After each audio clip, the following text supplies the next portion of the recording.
All right, welcome back to Module 6. This is the funding module. We're going to talk about how to fund your fix and flip properties.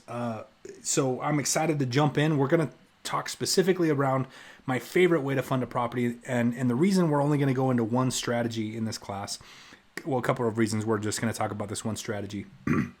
First off, I talk about many different ways to fund both fix and flips and other real estate investing strategies like rentals and other things in the in the funding deals using other people's money class. So if you want more options than just this one, go review that class. This is the way that I have decided to fund all of my fix and flips, and it's the way that I've been operating for the last several years. It's just the best way. It's the safest way, in my opinion. But you may find some luck in some of the other strategies. But for the sake of this module, we're just going to be talking about the debt equity blend. Now, before we get too far into any of the content, I've got to share our disclaimer with you.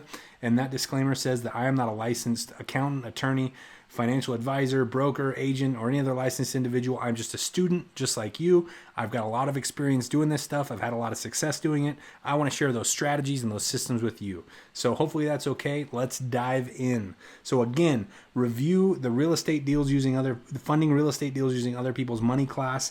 It's in your course library. Go watch that class. That's going to give you a lot more information. Really what my goal is with this module is just to show you how to use some of those strategies. In fact, one particular strategy, the one that I use, how to use that very well in the context of fixing and flipping. So with that said, go review that class, come back to this. Let's talk about the debt equity blend. So the debt equity blend, I like using an example that I've done in the past. And like I said, for the last several years, this is the only funding strategy I've been using on fix and flips. And I love this strategy because I don't have to come up with any money or any credit myself. If I've got extra money that I want to invest, I'm buying rental properties because that's my retirement plan.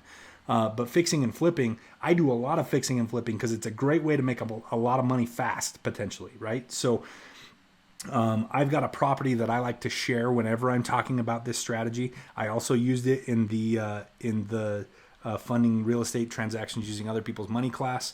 But the reason I like to use this particular fix and flip, we called it Jordan Meadows, is because the math makes a lot of sense.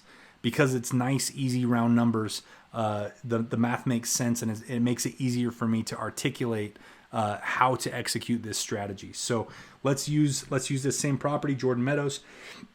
This is one we did a little while ago. We purchased this one for $250,000. We put $50,000 into fixing it up. Obviously, I've rounded the numbers to make the math even easier for educational purposes. Our holding cost was about $10,000, so that was the insurance, the interest on the money that I borrowed, the property taxes, etc. Just the cost of holding the property. Our closing and other costs came to $25,000. That include marketing, agent fees, etc. So our total cost in this property was $335,000, and we sold it for $380,000, which means that we made $45,000. And these fix and flip transactions should take you about 4 to 6 months. They shouldn't go much longer than 6 months. They usually don't go. Sometimes they do, but don't often go shorter than 4 months. So let's talk about the ways to do that. Now, I want to talk about some of the pitfalls of not using the debt equity blend strategy. And I'm going to use two of the most popular ways. So let's talk about the 3 types of investors. The third way is the educated investor. That's when we're going to talk about the debt equity blend. But the first type of investor, I hear a lot of people that want to go use the house hacking method to get into fixing and flipping. And I don't like that for a lot of reasons. If you're the move-in guy or the move-in gal, you may be looking at this and saying, we could put more money in that profit margin if we just did some of the work, while we lived there, and we'd save money on labor, we'd save money on holding costs. Okay, yeah, great, but nobody likes the idea of moving their family into something like this for 4 months at a time, working on the property the whole time you live there. And then once it's beautiful, you sell it and you move into another property like this. If you're going to build true wealth in real estate investing, that is an unsustainable approach. Also, another reason I don't like it is because it's not scalable. If this is your modus operandi for doing fix and flips for your fix and flip business strategy, then you're limited to doing one at a time because you can only live in and work on one house at a time. So you're not going to build true wealth doing it that way. You might make a good living, but you're just replacing your job is all you're doing, with something that's just as labor intensive, if not more, and will pay you only about as much as you're making at your job. So, like I've said over and over again, fixing and flipping, if you want to build true wealth with it, it's something that you have to scale. And being the move-in guy or the move-in gal house hacking in general does not allow for a whole lot of scalability. So I don't like the move-in strategy. Let's talk about the second type of investor. This was the type of investor that got hurt a lot in the recession that we had in 2008. And the reason is because they structured all of the money as debt. When in our employee mindset, when we went to school, elementary school, middle school, high school, college, they only taught us about one way to borrow money, and that was debt, right? Where we borrow it, we owe an interest rate while we have the money out that we have to pay interest on, and then we have to pay it back no matter what. So that means you have to pay these people back, whether you make money, lose money, whatever the case might be. And that doesn't always work. Like I've said, real estate investing, there's some inherent risk. We try to mitigate that risk as much as possible with knowledge, but there's always going to be risk. And so you have to go into each property knowing that there's a small chance that you won't make money on that property, that you might lose money or need to use an exit strategy as an alternative so that you don't lose money. Well, if you structure the property as entirely debt, then you're eliminating your exit strategies and you're putting yourself at risk of using money. And here's what I mean. So if our upfront costs are going to be $300,000 on this property, keep in mind the holding costs and the closing costs, they're not due until we sell the property on the back end. So we have to account for those fees, but they're not money that we need up front to get to work on this project. All we need is the money to purchase the property and the money to fix it up. So that's $300,000 up front. Most uneducated investors will just hop on their laptop and Google search for a hard money lender, right? Because hard money, we've all heard that hard money is a great way to fund a deal. Not a great way to 100% fund a deal, because then you're 100% debt. Hard money is a debt relationship. So if you borrowed all of that money up front and you go and do this project, you know what? It'll work out if everything goes to plan. But the first step to becoming an educated investor is realizing that not everything goes to plan all the time, right? There are certain things that are just out of our control. 2008 is a perfect example of that. A market shift is out of our control as individual investors, right? So what I like to do is I like to go back and historically look at the property values. This can be done using relationships with agents or title companies. I like to go back and look historically at property values. Now, when I did this property in 2017, I went back 10 years. I went back to 2007. And what I noticed was in 2007, this property was worth $380,000. That's what we sold it for 10 years later, was $380,000, right? It was worth the same in 2007. But in 2011, when the property was at its lowest value, because the economy was at its lowest, this property was only worth $280,000. So this property got a $100,000 haircut. So the strategy that I looked at was, how can I structure this deal so that if that happens again, if we get a $100,000 haircut on this property while I'm holding it, I still have options, right? Now the debt guy doesn't have options. The debt guy or the debt gal, if you structure all of the money that you need to do the project as debt, this situation would sink you. Because not only are you $20,000 upside down from the principal on what you borrowed, you also owe another $35,000 if you're going to sell this property in fees for closing and interest and other things, taxes, etc. So you're $55,000 upside down on this property if something similar that happened in 2008 were to happen to the economy while you own this house. So not going to work. Nobody wants to lose $55,000 on a transaction. So structuring it all as debt doesn't work. Now, what if we talk about some of the exit strategies that we talked about in the previous module? What if we rented it out? Well, the problem is hard money lenders usually only let you have their money for 6 months. After 6 months, if you can't pay them back, they'll just foreclose on the property and they'll take the property instead of the money, right? Or in some cases, some, really, really bad hard money lenders will also still make you pay the money back, and they'll take the property. So, neither of those are great options. So renting it out, obviously that's a long-term proposition, and economies usually don't turn around in 6 months. So, renting it out isn't an option as an exit strategy if we structure it all as debt. So you might say, well, what if we go into a bank and refinance it into a 30-year mortgage and then rent it out? Well, that's not going to work either, because if you take this property that at the time of the crisis is only worth $280,000 to the bank and say, hey, here's my collateral of $280,000. Can I borrow $300,000, please, to refinance out my debt? Well, no, because you're under collateralized, right? So no bank, especially in a bad economy, is going to lend on that. So structuring your properties completely as debt is a bad move, because it puts you at high risk, and it eliminates all of your exit strategies. So not a good idea. What I recommend instead is what we call the debt equity blend, and that's something that educated investors are using. The debt equity blend says that 2/3 of the amount that you need to raise. So our upfront raise was $300,000 on this property. So 2/3 of that we can raise in debt, and we'll even use that hard money lender, the 12% 6-month guy.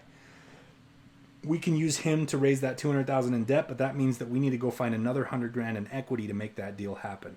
Now, here's what I mean by equity. What I'd like to do is I'd like to start an LLC and give myself half ownership of the LLC.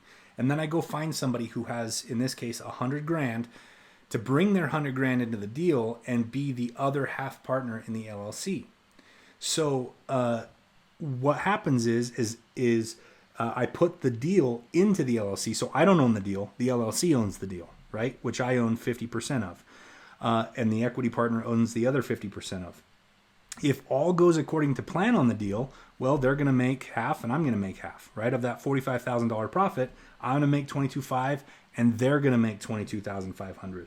Now, if you do some quick math, on $100,000 put in, when we sell this property, they'll get their $100,000 back, plus a check for $22,500 in profit. That is a 22.5% actual rate of return. And if you do this in 4 months, that actual rate of return in 4 months is annualized by timesing that by 3, because there's 3 4-month periods in a year. So that's an annualized return of 67.5%. That's going to be really hard for that person to go out and find a return on another investment that has an annual return at that rate.